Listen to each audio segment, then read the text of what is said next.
Hey everybody, what's going on? This is Dean Meadows for the Daily Apologist. This is the Daily Apologist podcast, and I am super excited to start this series on science and faith.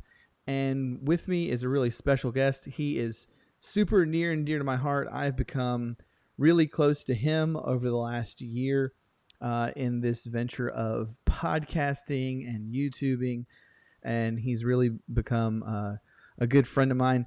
I don't know if I've become a good friend to him, but we'll see. So with me today is a fellow graduate from the Biola uh, program of Science and Religion. I was on the MACA side, the Master of Arts in Christian Apologetics. He was on the Science and Religion side.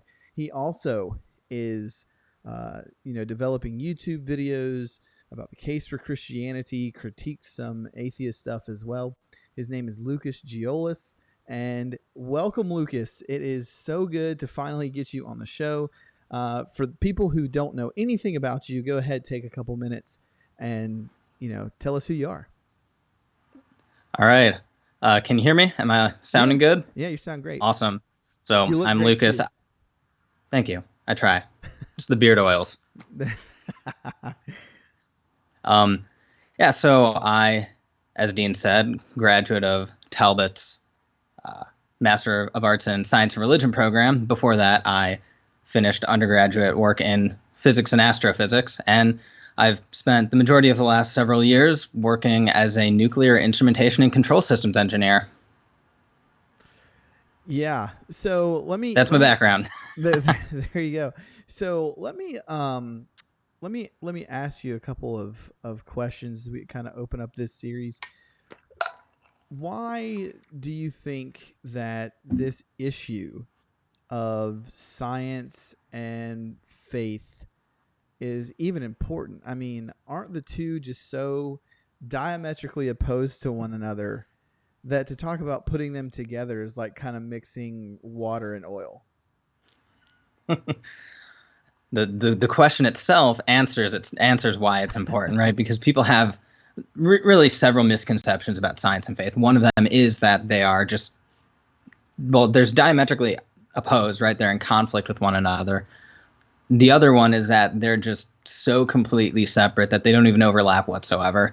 So science deals with the hard data, and religion deals with sort of this ethereal realm that you have no real access to. And that was sort of Stephen Jay Gould non-overlapping magisterium model. But right now, I think if you were to poll the general population, they would say that science and faith are in this sort of conflict relationship with one another. And the funny thing is, when you look at sort of history of science and philosophy of science, that's not really how it's worked, historically or philosophically. But the way the general population views it is that the two are in conflict. And as someone who is a Christian and has spent my entire life being passionate about science, I was often asked about, well, how can you justify your faith and still practice science? And it never bothered me at first until I got to college and really started getting this sort of question time and time again. I'm like, okay, I never thought of the two as being in conflict, but apparently this is a big thing. So that's sort of how I got started with these sorts of discussions, interacting with atheists on campus and fellow classmates of mine. And then really once I started diving into apologetics, reading a lot of books explaining the relationship between science and faith, like John Lennox was a big influence for me early on when I was a college student. So yeah, no doubt. So yeah. So you've mentioned a little bit about your college experience. Was there ever a point in time where you were investigating this idea of science and faith and you had a point where you came to like, oh goodness, like this piece of scientific data seems to like super undercut my Christian worldview? There was never anything that I ran into in my studies that I ever found to be in conflict with my faith. I think maybe if I was a young earth creationist studying physics and astrophysics at the university, a secular university, no less, might have been a struggle, but I never was in the young earth creationist camp. So nothing that I ran into in my personal studies, in college really impacted my faith to that extent.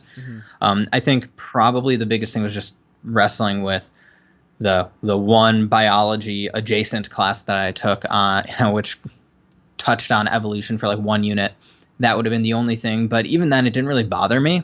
So I never really saw that there being a conflict. I always kind of felt like when people said there was a conflict between science and faith, they were kind of trying to make there be a conflict, as opposed to trying to see how the two could work out together. Yeah. I don't know. It never really bothered me. Well, I'm gonna advocate for the opposition here. How would you answer the question of, well, you just studied that stuff. You never really had a doubt because you were just looking to reinforce your own worldview anyway. I mean, like which stuff, right? Like I never So like viewed the things like but biology, things like age of the Earth and things like that. What would you say to the skeptic who says, well, Lucas went to college and he started to grapple with this idea of science and faith, being diametrically opposed to one another, but he never really had a spot in college where he super doubted because of the scientific evidence. So it seems that he just went there, looked and studied for all the things that could reinforce his worldview, but didn't look at it critically, because that's something that we hear a lot. I mean, I've heard it before, like, hey, you've never really had yeah. that, deep, internal struggle. Therefore, hey, you probably just went and looked at the evidence to reinforce your worldview anyway. That's the only reason why Christians look at science anyway. How would you respond to that? I mean, I went off to college because I wanted to be a theoretical physicist. Like I was watching, I would stay up till 2 a.m. on a school night watching The Universe on the History Channel. I was checking out Nice. books on general relativity on, on my days off of school. I was going to the library to check out a book on general relativity. So I just cared about science. Like I just loved the science to begin with. So no one ever came up to me and said that I was looking to the science to justify my Christian faith. If anything, it was they would point to text in scripture and say like, well, how can you believe this in light of the science? And I would be accused of sort of reading into the text, like not, I mean, personally, I don't know exactly how I would take, the early chapters of Genesis. I don't come down on a specific, interpretive model, but it never seemed to me like it was just a straightforward literal passage. So if anything, people would accuse me of, well, trying to reinterpret the passage as being non-literal so that I could create room for the science that I already accepted. But that would only make sense if I at any point in time interpreted it as literal. And I never read it that way, even when I was a kid. So Gotcha. That sort of argument doesn't really work. Yeah. So let me ask another question. You're clearly more in the science side of the house than I am specifically. So what do you think the biggest misconception is with regards to Christians and science? Maybe the biggest stereotype that you come across or that you've heard directed towards you. I think the biggest stereotype in general is that Christians they either don't care about science or they're afraid of science. And I think this is one of those cases where, it's not always true, but sometimes stereotypes are there for a reason. And I think this is one of those cases where we've done ourselves a disservice in recent years, for sure, of not valuing science. As a brief aside, I was asked to meet with a teenage boy once a few years back because his mom found out that I was interested in science, that I just finished, I completed a science degree and all sorts of stuff. Her son was getting interested in science, and she wanted me to meet with him. Well, I meet with this kid and I start talking to him and find out that his dad gave him a Stephen Hawking book. And then his mom found out he was reading a Stephen Hawking book and took that book away from him. because she didn't want him reading that science. And so I think those types of stories, I don't think they're super common, but they happen enough to where there's this idea that people have that Christians are afraid of science and they don't really want to face the science. And if I'm honest, I don't think we do a good enough job in our churches of telling our kids, like, hey, you can be a scientist, and that's a good thing to do. When our kids tell us they want to be a scientist, we tend to worry a little bit more than more than be happy. I think one of the most impactful pieces of literature that I've ever read is Dave Kinnaman's book, You Lost Me. Okay. And in that book, and this was back, I think, mid to late early 2000s, where Kinnaman does this research about young people and Christianity. And in one of those sections, it was like 1 out of every 10 youth ministers talk about issues of science and faith. And then when he talks to those who have left Christianity, they say, listen, I felt like I had to choose between the science and my faith. So like if I was, whether it was a pharmacist, whether it was a biologist, whether it was a chemist, I felt like, I either have to go with the data or I've got to go with the Bible.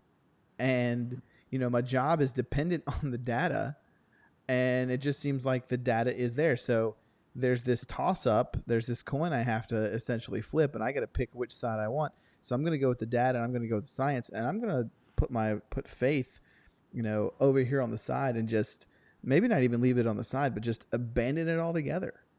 So I think that reinforces your point that we in the church we may not do. I'm being maybe a little bit too generous because I agree with you. I don't think we do enough in that area to really prepare young people for college, for the real world. And I don't know about you. I don't know what experiences you've had, but I've had a multitude of parents over the years come to me once their kid hits college or they're in their junior, senior year of college and say, oh my goodness, my kid is now doubting. My kid is, an atheist. My kid is an agnostic.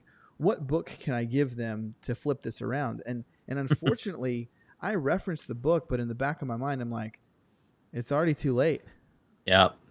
So, yeah. One point on that. I think when it comes to churches, there's pastors in particular. Most pastors don't know what they're talking about when it comes to science. And most pastors know that, right? So you get this weird mix of, you have these pastors who know they don't know what they're talking about. They want to talk about it, but because they know they don't know what they're talking about it, they just don't. Instead of reaching out and learning enough to actually speak on the matter, they just ignore it.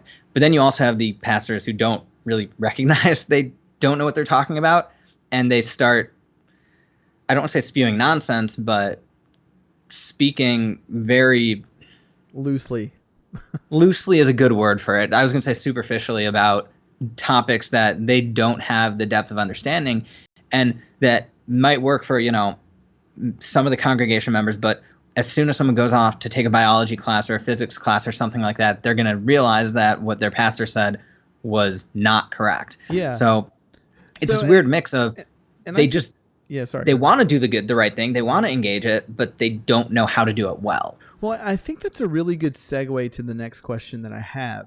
You stated before at the beginning of the interview that, hey, it wasn't always like this. Like, the history of Western civilization and Western Christianity hasn't always been kind of this, I would say loose thinking about science. So what exactly are you referencing there when you're talking about the history and philosophy of science in Western civilization? Yeah, so if you want more, you could check out my talk, Truths and Lies on Science and Faith. There you go. It's posted at the Catalyzing Faith page, YouTube channel.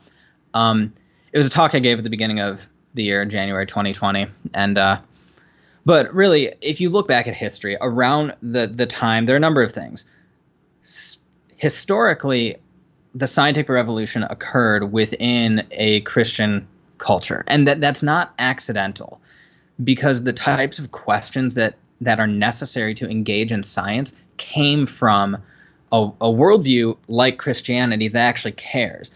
There's actually a book, it's called On Faith and Science, I believe. It's by Edward Larson and Michael Ruse. And Michael Ruse, atheist philosopher of biology, even when he's talking about evolution, says, look, to even get into this field of biology, you need something like the Judeo-Christian worldview, because that's the only type of worldview that really gets you to that type of question of origins. Oh, wow. Where you'd even ask those questions. So that's a big part of it. That historically, the Christian faith is what gave people the reason to start asking the questions that they did, that led to the scientific revolution. But that's why you can look at most of these major influential figures at the forefront of the scientific revolution. You have, Isaac Newton. Even if you go to like Galileo, who, although people say he was persecuted by the church, really he was a believer. And if you look at, I could go on lists. It's in the talk. I cover several of them, but just pick anyone from the beginning of the scientific revolution and throughout who was influential. And it's not just that they were a Christian. It's, if you look at their writings, they typically talk about they wanted to study the universe because it was the creation of God. So their scientific study was it directly followed from their faith. Well, and that's how it worked historically. That's interesting that you say that, because oftentimes what I hear is, well, these guys might have been Christians, but their discovery and their scientific inquisitions about things weren't because of their Christianity. They were there in spite of their Christianity. So what you're saying is the literature of those guys speaks opposite of that. Yeah, in the one sense I get it, right? They're kind of saying, well, everyone was a Christian then, so it just kind of happened then because that's when they had the resources. But yeah, that doesn't engage with the fact that the writings of these individuals speak to glorifying God by studying the universe. So that's speaking very generally, but there's a book of the Cosmos it's edited by Dennis Danielson, and it's just a bunch of excerpts from Heraclitus to Hawking is kind of the subtitle, I think, where just philosophers, scientists throughout history, and you get to the section around the scientific revolution, you can see what these people were saying about God and science, and it's nothing like what you would see on a modern articulation of the relationship between science and faith. Yeah. No, so does that answer the question? Yeah, absolutely. That answers the question. I think that is a good juxtaposition of what we currently see in the church now, but then what was also there in Western Christianity during the scientific revolution. And so then I guess my next question would be, now that we've seen,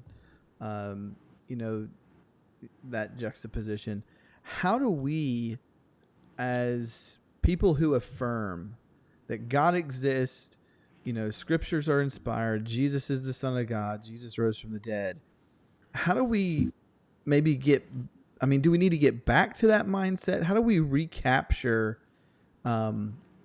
what we see in Western civilization and Western Christianity during that time period, where you do have this molding and this meshing of faith and science? How do you think that we get back to that? If I knew, I would be writing books about it and giving talks, and maybe someday. But I guess the better question is, where do we start? I think we really start by getting people in the church to care about science. That's kind of where to care about it and not be afraid of it. There's a reason within the church when someone finds out that I have a background in science, or there's a reason, this is actually the more significant example, that I have a master's degree in science and religion. It's always like wait, what did you just say? Can you repeat that degree title? Because it just, people don't expect it. And so getting to a point where science is everywhere. We're always going to encounter it. So when we're in the church, we're actually engaging with the science. I think that's ultimately what we need to kind of start with.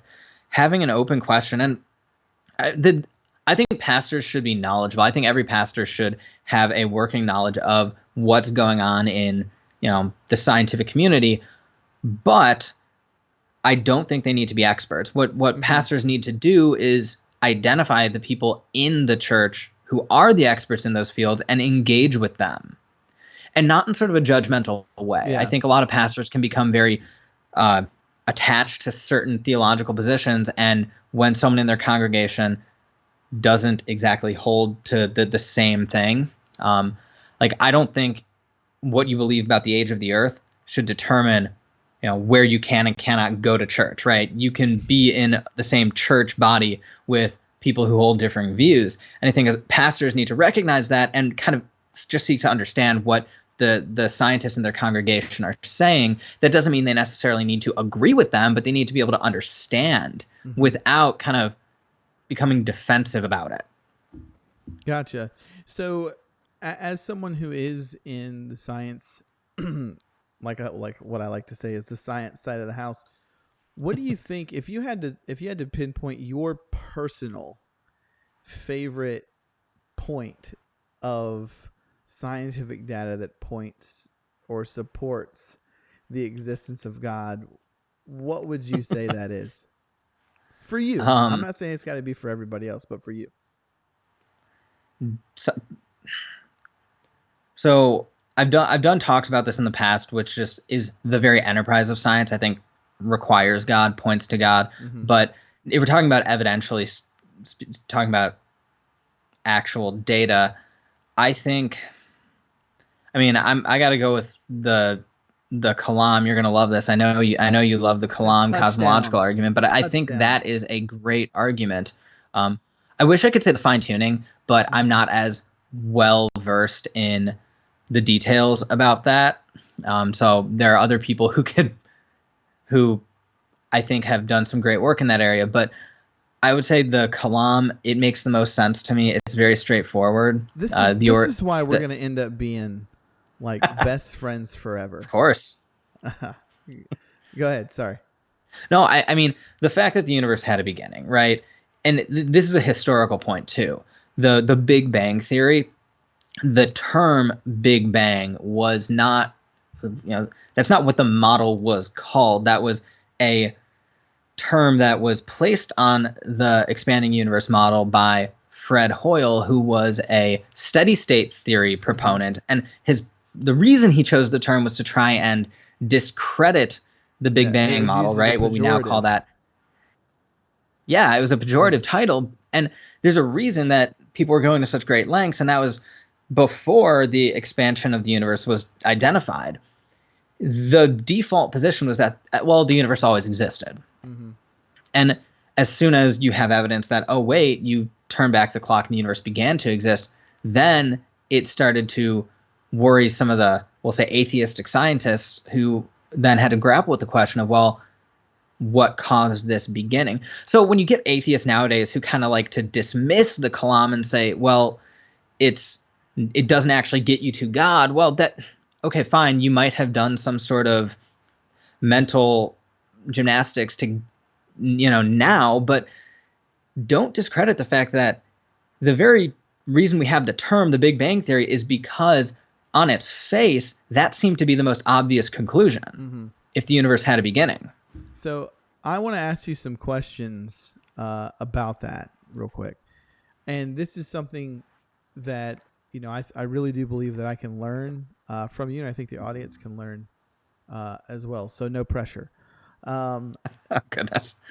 When we say, as we're talking to our skeptical friends, we say, well, the universe had a beginning, right? And, regardless of whether you're young Earth or old Earth, we both can agree that the universe had a beginning. So even the young earther can step into the worldview of the atheist and say, okay, well, do you accept the Big Bang? And they say, Well, yes, I accept the Big Bang. So then you believe that the universe had a beginning.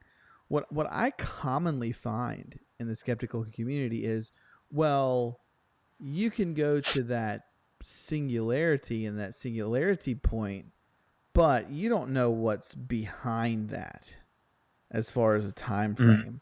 So I guess my question is, how do you respond to that when they say, well, this might be an instance of the singularity of our universe, but you don't know what was before the Big Bang. It could have been who knows what. And so the common thread from that is, well, since we don't know what was before the Big Bang, we're comfortable in our position of saying, well, I don't know, or um, energy could be eternal. So how would you respond to some of those points that are made by the skeptic? So the one is from a scientific side of it. I'm not impressed with well, we don't know, there could have been something else out there, therefore you can't conclude God, right? So what they're looking for is this, well, there's a chance that there's something else, right? This possibility that they're just kind of like thrown out there. But where's the defense of that? Where's the evidence for that? And as someone who's trying to think logically to a conclusion, I don't give mere possibilities much weight. I need to go with what's most reasonable. And I might have a lower bar for that than other people. I kind of say preponderance of the evidence gets me to say, you know what, if I'm a reasonable person, I got to go with that. Mm-hmm. And some people might say, well, I need it to be clear and convincing or something a little bit higher than just preponderance of the evidence. So that might be a little more difficult to explain, but like, I have to go based on what we do know, not what you think possibly could be the case. Mm-hmm. Because you can throw out a possibility, but okay, what reason do I have to believe that's true? Now, when you get to the point of talking about, well, energy could have existed eternally, there are some pretty interesting philosophical arguments that sort of further help support this idea that the universe could not have been eternal in the past. So you might be able to come up with a mathematically consistent model for a past infinite universe, right? That's kind of where cosmology is at nowadays, is coming up with these models that avoid the singularity or get us to a past eternal universe. Yeah. But no scientific model, in my opinion, can overrule a philosophical problem with the very concept of past infinite time. So that's where you get, and that's where I just think philosophy wins out at the end of the day, because philosophy is a more foundational field of inquiry. Mm-hmm. Well, I appreciate that answer. That definitely helps me out. So I've got another tool in my tool belt when I defend my favorite argument, the Kalam. So Yep. thank you for that, and I hope that also helps the listener as well. So as we begin to wrap up the interview, what is the one thing where in the area of science and faith, and we come to the field or the enterprise of science, where do you think is a place where atheist and Christian could agree as far as scientific, whether that's exploration, whether that's conservation, whether that's just the entirety of the scientific enterprise? Where do you think there's a place for agreement? I mean, so I think just the starting point, the fact that we can actually do science, I think we can at least start there. Now, I don't necessarily think the atheist can justify the scientific enterprise, but that's a different story. But I think we really should be able to agree on a lot of things. It's just looking at the data. We can agree on what the data says, right? But when we start trying to get into this, when we start trying to get into developing our favorite models, I think we need to take a step back and look at, well, why do we prefer one model over another model? And that's where it gets a little bit tricky, because most scientists don't think about the philosophy of science, so they don't actually think about how to weigh different models against one another. Yeah. So Who is it? that's a Peter tough question. Atkins that I don't said that know, all like, if you're talking about like a philosophers. specific. Sorry, Or say who is that. it? What Peter Atkins that said all philosophers do is sit around and think about things. I mean, probably. I could see him saying that. Yeah. But I mean, there's a sense in which, yeah, philosophers do think about things, but I mean, without knowing how to think about things, how do you know which scientific theory actually is the better scientific There you theory? go. The default is to go with, oh, well, this is the simpler theory, right? You hear about Occam's razor, and whatever model has the fewest, you know, the fewest additional features, that model is the best. But that's like one of 12 different criteria that you could throw out there that really should be considered. Michael Keyes wrote a paper systematizing the theoretical virtues, and it's open access. So if you Google that, you should be able to find it and read the whole thing. He covers 12 different scientific virtues that need to be weighed against one another. So I think we can all start by reading that paper and I was just about to assessing our ask you theories that. against That was one going to be another. my final question. If I'm the layman in the pew and I want to be the apologist in the pew, and I want to have a good grounding in the scientific enterprise, where do I start? What are the resources that I start with? I mean, a good grounding in the scientific enterprise. J.P. Moreland has a book, Christianity and the Nature of Science, something like that. It's probably on the bookshelf behind me somewhere. But I wish it was one of the books I could just reach back and grab, but I don't exactly know where it is. But Christianity and the Nature of Science, I believe, is what it's called. I think it's a really good book. Garrett DeWeese has a book called Doing Philosophy as a Christian, and there's an excellent chapter in there on philosophy of science and the Christian faith, and covering, so how do you address things like conflict between, science and faith. That's really good. There's so many different books. One of my favorite books on science and faith. Give me one more. Okay. All right. One of my favorite books on science and faith is Science and the Mind of the Maker by Melissa Cain Travis. She actually is a Biola science and religion graduate, and she's a professor at Houston Baptist right now. So but it's a great book. If you're the guy in the pew who just wants to start learning about this, it's not super technical. Like, it's not going to drown you in technical content, but it's very detailed, but very readable. So it's one of my favorites to recommend to people. Awesome. Well, Lucas, thank you so much for your time. I know that your time is super valuable. Real quick, where can everybody find your stuff?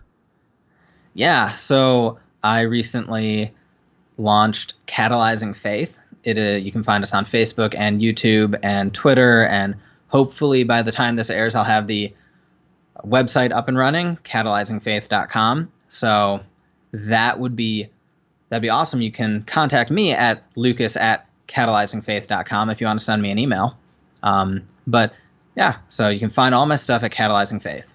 Awesome. Well, Lucas, it has been an absolute privilege. I continue to be amazed at the rate at which you put content out, but that's a good thing.